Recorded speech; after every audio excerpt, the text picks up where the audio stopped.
Baltimore County in northern Maryland until 3 p.m.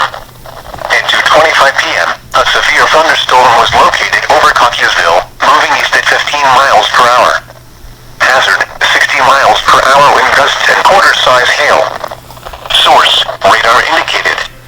Impact, damaging winds will cause some trees and large branches to fall. This could injure those outdoors, as well as damage homes and vehicles. Roadways may become blocked by downed trees. Localized power outages are possible. Unsecured light objects may become projectiles. Locations impacted include Cockeysville, Mays Chapel, Timonium, Motherville, Hunt Valley, Phoenix, and Jacksonville. For your protection, move to an interior room